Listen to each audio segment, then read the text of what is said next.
Hello and welcome to McDuffie Minute, a podcast that brings you important information about the governments of McDuffie County, Thomson, Deering, the school system, and all points between. I'm one of your hosts, Christopher Wells. And I'm Jason Smith. Today is a first for us as we are joined by the second generation of a multiple-time guest on this podcast. As many of you know, Sean Kelley just stepped down as the mayor of Deering to run for a seat on the McDuffie County Commission. He's been on the show a couple of times, but today we are joined by his daughter, Abby Kelley. She works for the Boys and Girls Club of Greater Augusta and will be sharing with us some of the great things that organization is doing, some of which is in partnership with folks right here in McDuffie County. Thanks for being here, Abby. Hi, guys. I am so excited to be here today. So for our listeners who may not know you, can you tell us a little bit about yourself and what you do? But the first thing I want to know is what it was like growing up as Deering's first daughter. I don't even know what to say. It's basically been my whole life, so I've known nothing different. I never really got special treatment, but I think if something were to happen, I probably could get a little special treatment. But it was an honor, and it's really cool when I go places to be like, oh yeah, by the way, my dad's the mayor. And everyone's like, wait, what? Especially when I went off to college, like it was really neat. They were like, are you being serious? I was like, yeah, like my dad's the mayor back home. Like y'all have to come and see. It's really neat. It's not very big, but it's something to be proud of. Right. But we've lived in Deering my entire life. I'm 24 now. So that's a long time. I graduated from Westminster in 2018. Then I went off to college at Belmont Abbey, where I graduated with a double major in sport management and business. And then I moved back home in June of 2022. I started graduate school in August of 2022, and then I accepted my full-time position with the Boys and Girls Club in late September of 22. So now forward, it is very busy. Now fast forward to now, May, I will be graduating from graduate school with my Master's of Science in Sport Management, and I am still with the Boys and Girls Club. Now it's a year and a half later. Would not trade it for the world. Absolutely love it, and it's exactly where I was meant to be. So I'm going to flip the script for just a second because my daughter is interested in sports management when she's going to college, thinking about softball and that kind of thing. What is that? It is. So when you first hear sports, you're kind of like, okay, sports. But when you really dive into it, it is a lot more than that because it's everything to do with sports. So it could be anything from obviously just the coaching positions, but also the admin side of it. So like my degree is very similar to a business degree. So I'm learning finances, I'm learning accounting, I'm learning all of that because there are a lot of admin sides to sports. A lot of people are like, oh, coaching. I'm like, that's the very, very small portion of it. The majority of that field is going to be more of the admin work. It includes, the recreation departments, college levels, high school levels. I mean, all of it. You learn all of it, and anything from the event management side, like I said, the admin side to the coaching side. I mean, all of it. So, getting that degree and your work with the Boys and Girls Club, tell us a little bit about the organization. I know some of the things you mentioned, the event planning and the admin, go right in line with some of your duties. Fortunately, I sit on the board. Let me add that disclaimer. I sit on the local board of the Boys and Girls Club, so I'm a little more familiar with this than most folks. But tell us a little bit about the organization itself, what it does in the community, that sort of thing. Of course. This is like one of my favorite things to do. I always love just to start with our mission statement. It's why I'm here. I don't have this job for the paycheck. I genuinely love what I do, and I wake up every morning just excited to go to the office and to help serve these kids. But our mission statement is to inspire and enable all young people, but especially those that need us the most, to reach their full potential as productive, caring, and responsible citizens. And a lot of people like to think that we're kind of like an after-school care and a daycare, and yes, we do provide that, but we are so much more than that. We truly are investing into our kids. The first hour that they come to us during the school year, so they come after school, that first hour is what we call power hour. They're doing their homework and we're tutoring them. So we see our kids' report cards. So we know exactly where they're standing. So if they're kind of falling behind, we're going to pull them out and help them get tutored and help them get caught up so that they're in good academic standing. We serve our kids dinner every day, dinner and snack every day after school. And then we have tons of different programs for them afterwards. And this is really building them into those productive, caring, and responsible citizens. They're really fun programs. I mean, they're just all over the place. We have an aviation club, we got barbershop academy, your sports. So we partner with First Tee and they'll come out and give lessons. We have Smart Girls Club. We have, there's so many I can't even keep up. Lyricism, arts, all of it. If you can name it, we try to integrate it into our clubs. And we have 10 sites right now across the CSRA. Most of those are in Richmond County. We do have one here in McDuffie County and Thomson, and then we have one in Washington County, which is in Sandersville. We're serving over 5,000 kids a year right now and serving over 200,000 meals a year. So when summer hits, they will be with us all day, 7:30 a.m. to 5:30 p.m. Monday through Friday. We're serving them breakfast, lunch, snacks, all of it, and tons of different programming. And especially during the summer, we're hitting our workforce a lot heavier. So our teens will actually send them out to do kind of internship type. So they get to job shadow and all of it. And we partner with different people like Choke Construction, and they'll get to go on the job site and see firsthand what it is like. And we have people come in too. We had some former students come in from Plant Vogel who did a cohort to talk about that experience and, what they majored in school to get where they are now, and then kind of like what they were looking at towards the future. Just always investing into our kids, we just do it because we love it, but we're also trying to build, like we said, these productive, caring, and responsible citizens. Since we're a podcast, we don't have video, I need to add a disclaimer for you too. She just did that with no notes, the mission statement, everything else. I can't completely do that. memorized, right? I've made up stuff 90% of my life. So that's very impressive. The second thing is, I totally understand, not working because of the paycheck, but I don't have mayor money backing me up. So. Mayor money. You are the, let me get this right, volunteer and engagement coordinator, right? Yes, that is correct. So you do some of the things that you were talking about for your degree. You're organizing those things, but talk to us a little bit about some of those things that you do organize. We just recently had the Youth of the Year program, which one of our Thomson High School students was the runner-up, Elijah Brown. Congratulations to him.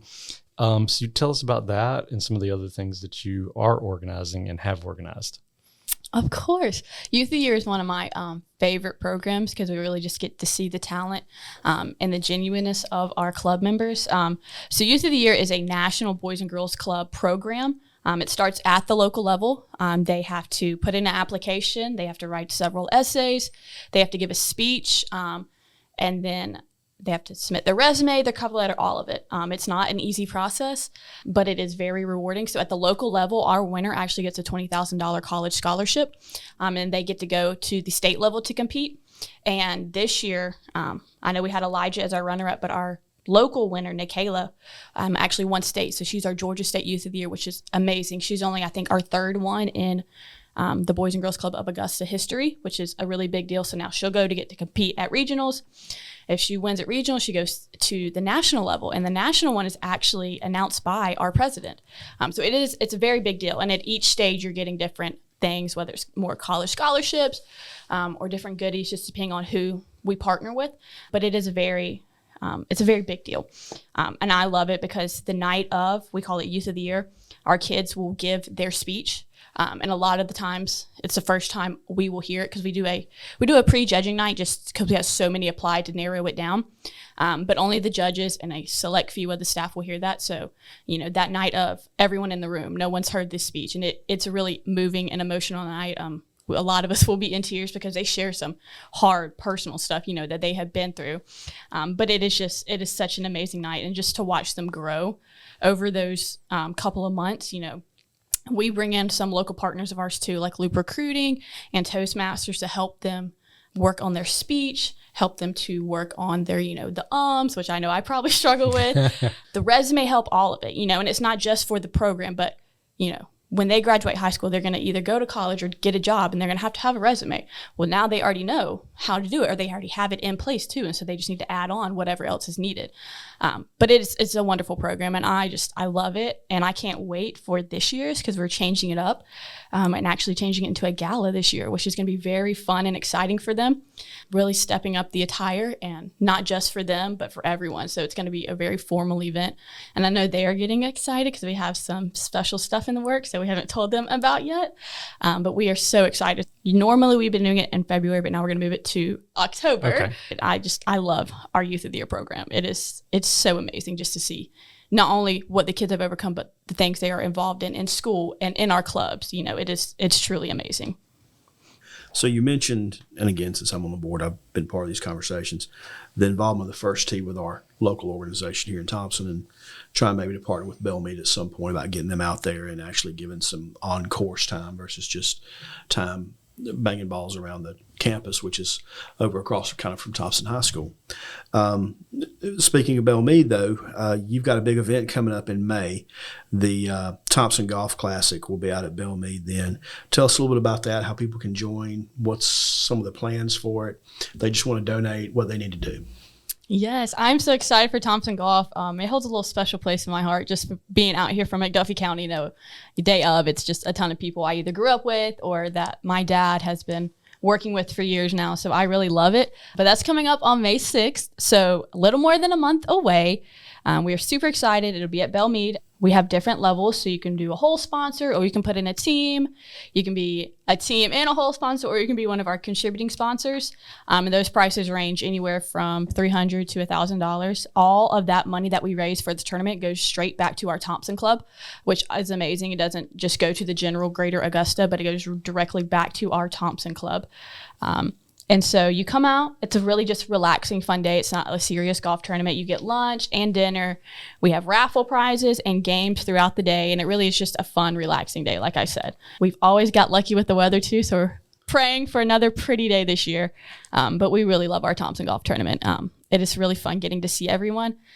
Sometimes it is a little difficult getting out here because our main admin office is in downtown Augusta. So it's a little easier for me since I live out here, but for some of our other staff, it's a great time for them to get out and reconnect with those supporters. And we love it. One of my favorite things of my job is being face to face with our supporters and our donors and just building those relationships on a personal level, not just, hey, you want to be a sponsor, but just really like, hey, how's your mom doing? How are the kids? Absolutely. How are they? And I love learning about all of that. And I think that was just one of those things instilled in me, though, growing up with my dad. But I am so excited. So May 6th, you can go on our website, though. It's bgcgreateraugusta.org. You'll see a tab that says events, and it has all of them listed. You can click it. You can pay online, or you're welcome to mail a check. Or you can reach out to our board member, Jason, and he will be happy to help you. Sure I will. Right. Uh-huh. So you have this coming up. Do you have any other events coming up you want to go ahead and tell the public about? We have tons of events coming up, guys. So our most recent one that's going to come up actually before Thomson Golf, it's April 24th. We're bringing in Shane Beamer, who, if you're not familiar with, is the University of South Carolina head football coach. So he'll be coming in to do just a dinner and a reception. That'll be at the Crown Plaza. Same thing with the golf tournament. You can go on our website. All of that information is there. You can pay online or through a check. And then after that, we have our Thomson Golf Tournament. And then once we're finished with summer, we have one of our events that a lot of people will kind of know us for, which is Burger Battle. Really fun. Again, another kind of relaxing night, but it's a family night. We bring in local restaurants and they compete to make the best burger. So last year, I think we had Abel Brown come in. We have Rec Tech, Manny's Sports Bar, Cucina 503, Fifth and Finch, some really big Augusta restaurants. And it's just a fun night. It's nothing serious. Bring the family, try some burgers, hang out. We have a kids zone for them. So as long as the wind isn't blowing, we have inflatables and we have simple little burgers for them because we know little kids can be a little picky. But it's a fun night. We usually have live music going, a big stage, and it's a great time just to see our organization too. And I'm trying to figure out how me as a fat man has missed a burger. Anyway, go ahead. Sorry. I get distracted by food. It's one of those things. But we love our Burger Battle. Same thing. You can find that one online. We have not released our sponsorships for that one yet. Those will be coming soon. I believe the end of April we will release those. But be on the lookout because it sells out quick. And since all the restaurants do this in kind, so we try to cap it at around 400 guests because that's a lot that they're having to make and then a lot they're buying. So make sure when those release, you get your tickets or you may be out of luck. And then don't let me pull a board member. And then after Burger Battle, we have our brand new Youth of the Year Gala, which I'm super excited about. Like I was saying, we're just overhauling that Youth of the Year event and really making it into a big deal like it should be and highlighting our kids and just showcasing them. That's awesome. So we try to get people involved in things in the community, and this sounds like something that would be right up our alley. What if someone wants to get involved with Boys and Girls Clubs or maybe donate to the programming cost, that sort of thing? How would they go about doing that? There are several different ways to get involved and then several ways to go about doing that. So one way is obviously through donations. You can go on our website and do a donation, or we have this brand new league. We call it Future League. It's a league of doers and givers, and it's building our monthly givers. So you just pledge whatever you want each month, and it'll automatically do it. And it's cool because it comes with some swag. So you get like a shirt, some stickers, you get your welcome letter, a little coin, but it's monthly. And then obviously through all of our events, that's another way. And then outside of that, volunteering, which, hey, I'm the volunteer coordinator. Wow. Yeah, so volunteering can look like a ton of different ways too. The most common is getting in our clubs and working directly with our kids.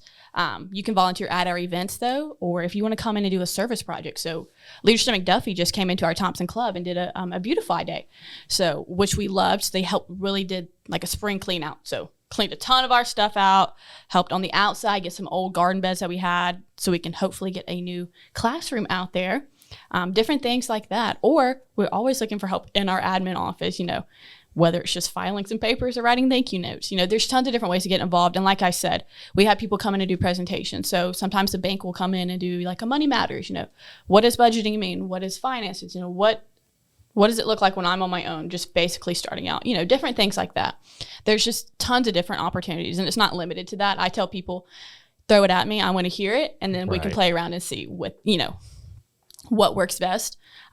But we love our volunteers, and we don't just let anyone volunteer. We do have some requirements. You have to pass a background check and then complete mandated reporter training, which if you're a teacher, you know what that is, and it's just for your safety and the safety of our kids.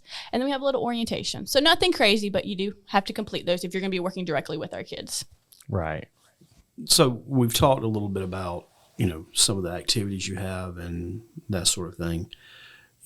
I know from my past life as a journalist and being in this community for a long time, this club's, I think, what did we figure out, over 20 years old now? So on July 5th, it will be our 25th anniversary. Wow. So we are super excited about that. That's right. We're planning some stuff for that. That's right. Super secret squirrel stuff until it comes time. But for 25 years, this program's been around in our community, and they have their own campus over, like I mentioned, across from Thomson High School. How many students are actually involved right now? Do you know off the top of your head? Just at our Thomson Club? Yeah. Our Thomson Club is booming. It always has a wait list. I think right now our ADA, which is our average daily attendance, is around 80.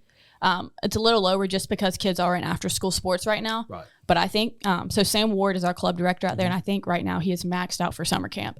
And that'll be a little over 100, and that's K through 12. So our Thomson Club is K through 12. Like I said, waitlist, always year-round waitlist out there, booming. And we're working to address some of that with some things that will hopefully be announced in the near future. And that's one of the things, as we are looking at our 25th year, there was a period of time where this club kind of was taken for granted in the community, for lack of a better phrase, just kind of fell off people's radar.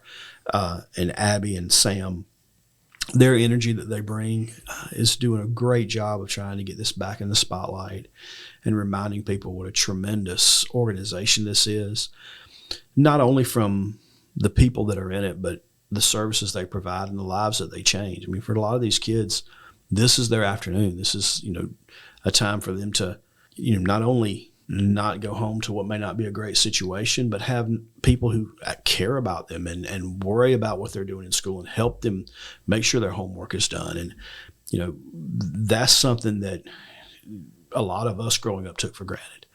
And, my wife ran a nonprofit for years, and I got to see a lot of that they were helping with. So, I'm proud to be a board member for the Boys and Girls Club. I'm proud of what the organization does. And, we're here to support, and hopefully this will generate some more support for it. We look forward to some great partnerships in the future, and, we'd love to have some of the kids on sometime. And, maybe even do a live golf tournament broadcast, which probably would not be the best idea in the world. Live while you play? Yeah, right. No, never mind. We'll skip that one. So, but Abby, thank you for being here today and sharing what to me is just a great, great organization in our community. Yes, I'm so excited. I'm so happy y'all invited me. you always said Sam and I kind of breathe a new life, and people joke with me like, you bleed Boys and Girls Club, because I have the Boys and Girls Club shoes, the backpack. I bought a blue car, which you don't know, blue and white are our like core colors, But I really, like I said, I love what we do in our mission, and really just investing into our kids, And I've kind of always been like that, outside of this, I'm heavily involved with youth groups, and so I think it's just the nature of my heart. But I love this, and I would not trade this organization and what we do for the world. For that car, you probably know someone with a print shop that could do a wrap or something like that, because he's not being mayor anymore, so you got that may be something he could be doing with his spare time. Just maybe. Well, thanks to our listeners for logging on and tuning in. And like we always say, find constructive ways to help out with the many great things happening in McDuffie County, such as the Boys and Girls Club. By doing so, you can help make your community a reflection of you. And that's a wrap for this episode of the McDuffie Minute. When you get a chance, take a minute and learn a little bit about McDuffie County.